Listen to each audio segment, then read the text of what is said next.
tal? Perfecto. Soy Guadalupe Michaca, esto es Consumo TIC, un medio especializado en telecomunicaciones y el ecosistema digital en el que tenemos el honor de recibir siempre entrevistados de altísimo nivel para hablar de los temas relacionados con las tendencias tecnológicas, regulatorias y de hábitos que están moldeando el presente y el futuro. Y es que, pues en este presente hay un tema que no nos cansaremos de abordar porque tiene implicaciones muy serias en materia social, económica, educativa, laboral.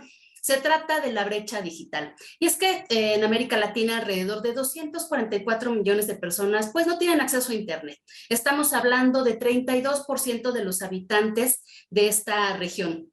El rezago pues es aún mayor en comunidades rurales, nos dicen estudios como uno muy reciente del BID, que 77% de los hogares pues no están conectados. ¿Esto qué significa?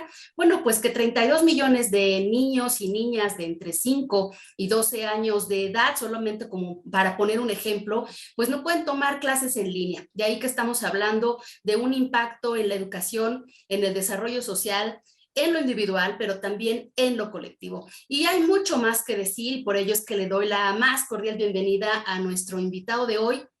Él es Fabián Monge, director de Preventa para el norte de América Latina y el Caribe de Ericsson. Fabián, bienvenido, ¿qué tal? Muchas gracias, Guadalupe. Encantado de estar aquí contigo, discutir un tema tan relevante para la actualidad nacional y evidentemente también de Latinoamérica. eh, y qué tan necesario es justamente que nos imaginemos y nos pongamos en el contexto de, durante la pandemia, estar de alguna manera todos en casa y algunos y muchos niños, como bien mencionabas, sin un acceso tal vez a una banda ancha móvil, a una banda ancha fija, donde realmente es una necesidad y una herramienta para poder salir adelante con la educación que es tan importante en nuestros países de Latinoamérica. Claro, Fabián, y fíjate que una de las frases contundentes y visionarias que he escuchado de diferentes voceros de Ericsson en foros internacionales, en entrevistas, en conferencias, me llama mucho la atención. El Internet fijo, señalan, sobre redes móviles, tiene el potencial de reducir la brecha digital en América Latina. ¿Cómo está eso? De entrada, pues podría sonar como un poquito extraño, es un paradigma que quizás todavía no tenemos muy visto y muy escuchado, pero cuéntanos por favor a qué se refieren cuando hablan justamente de Internet fijo sobre redes móviles. Por supuesto, de la manera en que nosotros estamos estructurando la propuesta tecnológica y al final que va a ayudar a colaborar justamente con el cierre de la brecha es atacando tres segmentos principales a través de las redes móviles.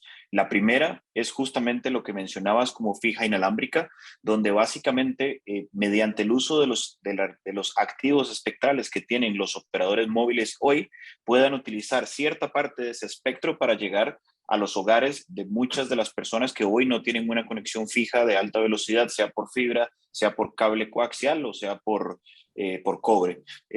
Dicho esto, nos lleva a una segunda versión que para nosotros se llama construir con precisión, que básicamente consiste en complementar esos activos espectrales mediante espectro de bandas medias, como la banda de 3.500 MHz, por ejemplo, que es la banda por excelencia para implementaciones de 5G en el mundo, y donde ya tenemos más de 93 redes lanzadas a nivel global en la parte móvil, y de las cuales también el 60% de esas redes comparten el espectro nuevo con el espectro existente de alguna manera, y da la posibilidad de llegar a otros lugares donde hoy ni siquiera tienen cobertura de alguna manera fija.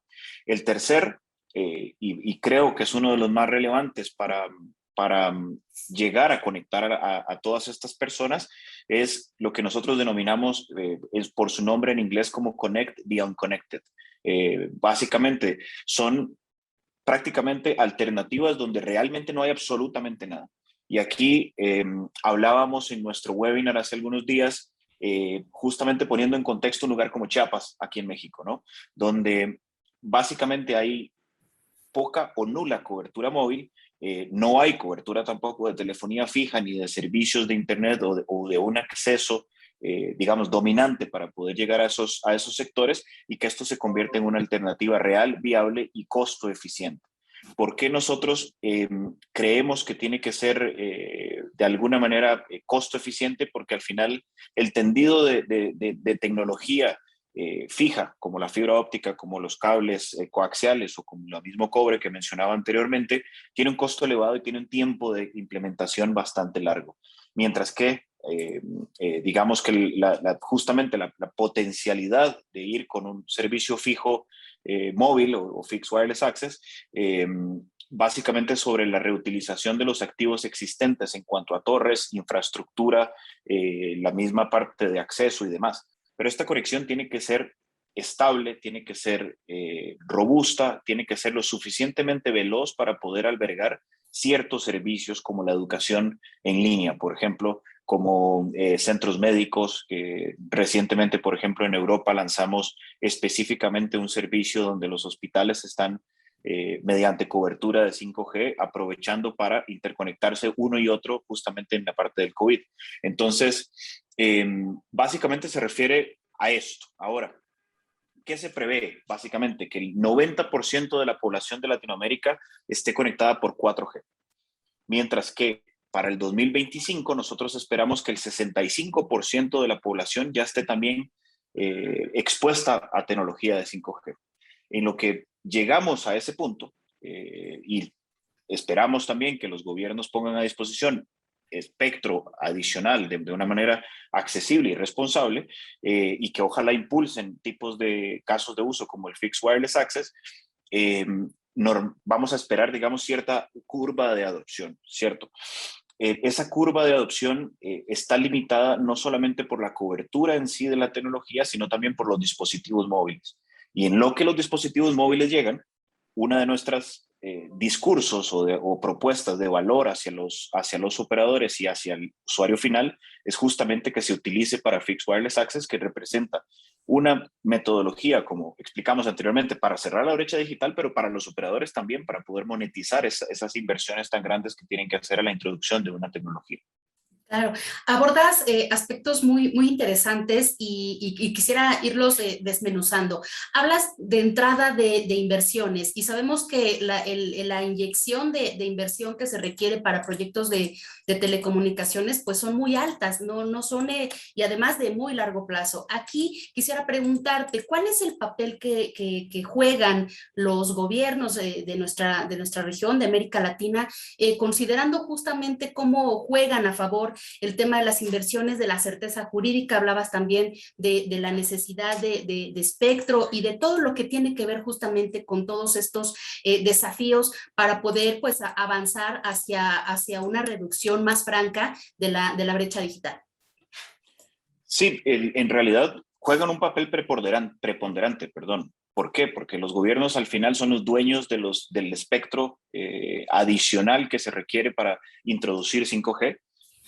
Pero no nos olvidemos que ya muchos de los operadores fijos y móviles pueden tener una infraestructura existente, que hoy, mediante la tecnología nuestra y evidentemente mediante la estandarización del 3GPP, nosotros proponemos el aprovechamiento de todo el espectro disponible, no solamente del nuevo, que es necesario y para lo cual se requiere rapidez y eficiencia de los gobiernos en poner subastas o simple y sencillamente facilitar el camino de los operadores para no quedarnos rezagados como nos pasó con 4G, sino también con el espectro existente donde se requiere ir reutilizándolo en las otras tecnologías. Un ejemplo muy claro de esto es, por ejemplo, la reducción en el tráfico de tecnologías como 2G y 3G es notable hasta el 2026. Hoy en día, las redes de 4G albergan el 65% del tráfico en Latinoamérica, mientras que evidentemente 3G y 2G albergan el resto. Sin embargo, eso se va a ir reduciendo durante el tiempo y va a ir incrementando el tráfico en 5G, pero no se va a reducir drásticamente en 4G. Entonces, las tecnologías tienen que existir o coexistir y para ello nuestra tecnología permite una asignación dinámica de los recursos entre las diferentes bandas de frecuencia y entre las diferentes tecnologías.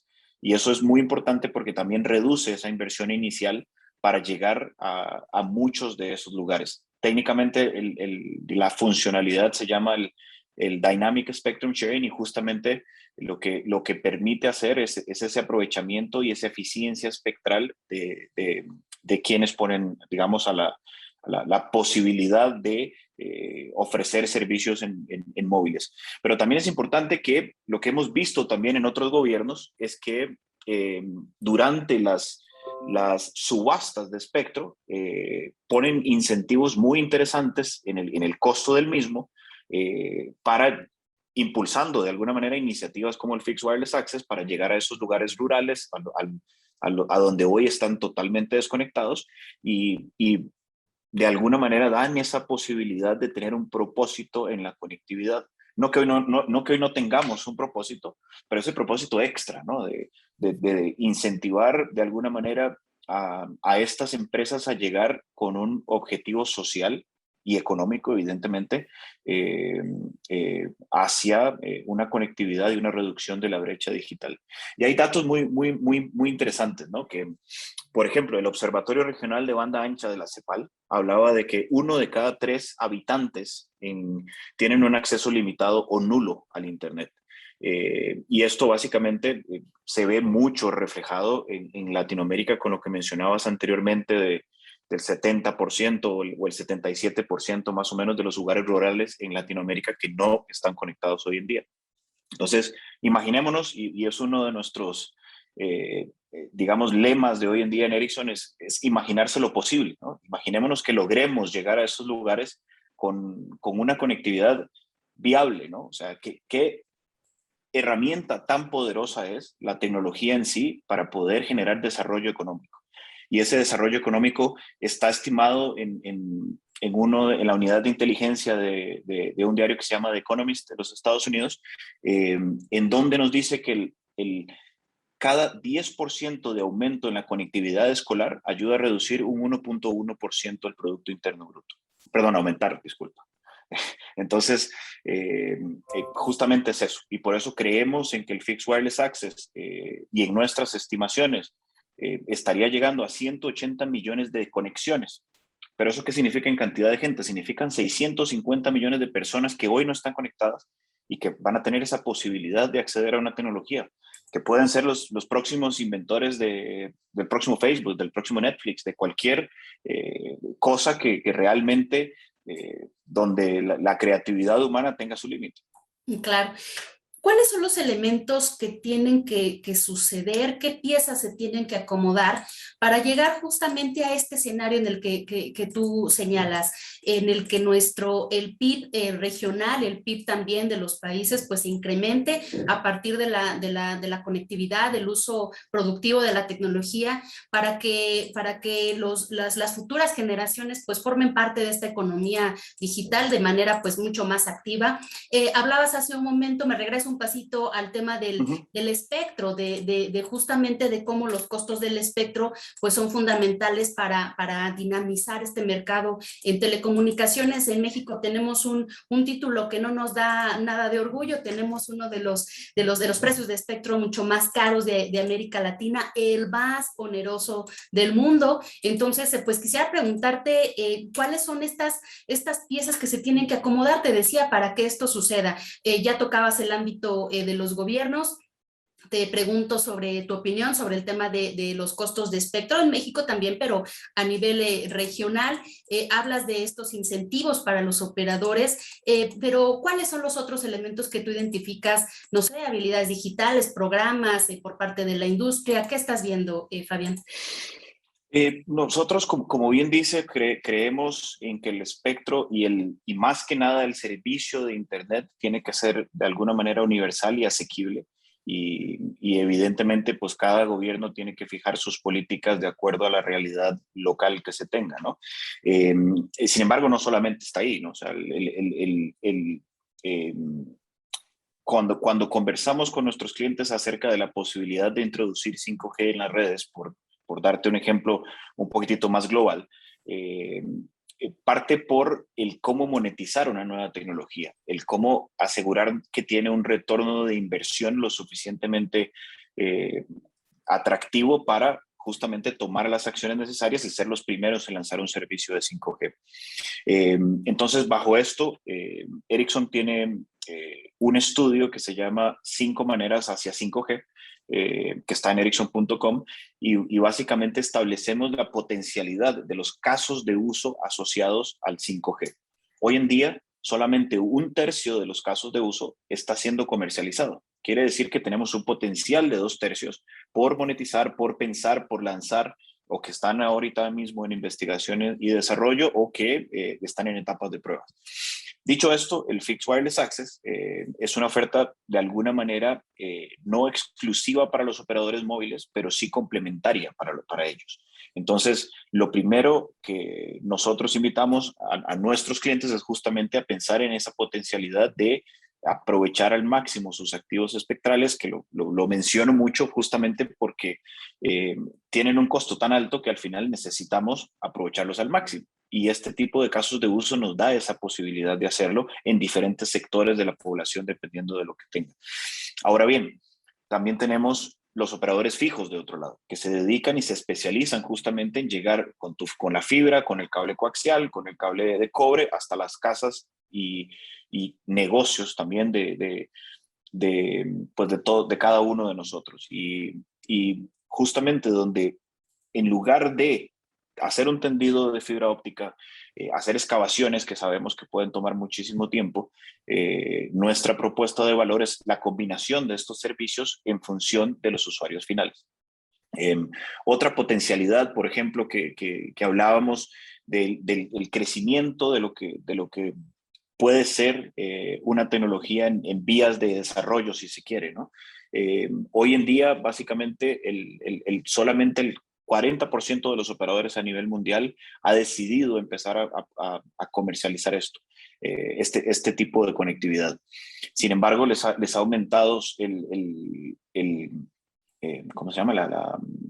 El revenue por usuario, o el ARPU por las siglas en inglés, hasta en un 30%. Entonces, se vuelve un negocio viable de alguna manera que puede ayudar a mitigar el costo del espectro, más sin embargo, tiene, como volviendo un poquitito a la parte social, tiene otras aristas que debemos considerar, como justamente la reducción de la brecha digital y evidentemente conectar a la gente que no está conectada hoy. Entonces, nosotros pensamos, y de acuerdo a los estudios que tenemos en el Ericsson Mobility Report, es que es el 50% de la población mundial que aún no tiene conectividad puede ser mitigada a través del Fixed Wireless Access. Y por último, en el 2020, solamente en el 2020, en Latinoamérica, el Fixed Wireless Access, con solamente un crecimiento del 13% desde que inició la pandemia, ayudó justamente a conectar escuelas, a conectar hospitales, a conectarnos a nosotros, que somos al final realmente el centro de la tecnología y no al revés. O sea, al final la tecnología debe estar en función de los usuarios y no para servirse a sí misma, ¿no? Entonces, creo que eso es lo más relevante de alguna manera. Creo que hay que hablar un poquitito de la necesidad de la banda ancha, tanto fija como móvil, de la eficiencia de los costos que puede traer la reutilización de las infraestructuras existentes en la telefonía móvil, y evidentemente pues el apoyo del gobierno que se requiere para lograr a llegar a esas 180 millones de conexiones para el 2026 en el mundo, que ojalá esas 180 millones de conexiones, el 50% sea de Latinoamérica. No lo podemos imaginar realmente, y ojalá que se dé.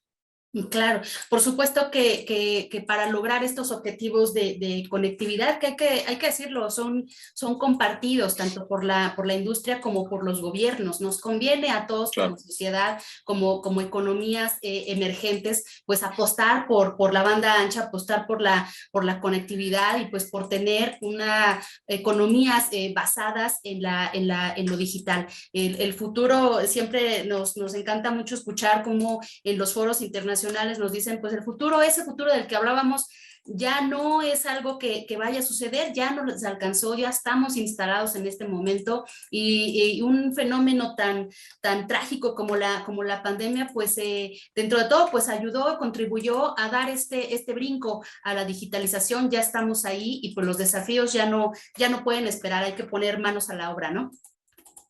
Sí, por supuesto. Y creo que también que es importante establecer que 5G es un medio para Fixed Wireless Access, es un medio para la conectividad de todos nuestros dispositivos móviles en su evolución natural, pero también en la industria, en la parte de manufactura es importante, donde México tiene tantísimo por ofrecer y por eficientizar de alguna manera. ¿Por qué no pensar en ciudades inteligentes que no solamente se tratan de videocámaras para la seguridad, sino también de una sociedad de alguna manera conectada? Se trata de educación inclusiva con aplicativos, por ejemplo, de realidad virtual aumentada y de temas futuristas. Como bien mencionas, la digitalización se aceleró con la pandemia. Digamos que de alguna manera es algo positivo dentro de lo desafortunado y está acá solamente para evolucionar y mejorar. Y nuevamente esto nos va a mejorar la vida de cada uno de nosotros en las diferentes industrias, a través de todas estas aplicaciones que se pueden crear alrededor de una tecnología nueva. Y claro, pues hay que seguir hablando de estos temas. Fabián, por lo pronto te agradezco en todo lo que vale la oportunidad de tener esta charla, de hablar de estos desafíos regionales, de los puntos que tocas como relevantes y de justamente estos estudios que Ericsson publica y que nos dan un amplio contexto en números de los retos que tenemos por delante, pero también de lo que ya se está haciendo a nivel industria. Fabián, muchísimas gracias. A ti las gracias, Guadalupe. Un gusto estar en este espacio y por favor, lo que necesites, estamos a la orden. Imaginemos lo posible, como decimos en Imaginar lo Ericsson. posible. Gracias. Claro que Exactamente. sí. Muchísimas gracias, Fabián, te Ah, agradezco. Amigas, amigos de Consumo TIC, muchas gracias por vernos en esta transmisión. No olviden seguirnos en nuestras redes sociales. Esto es Consumo TIC.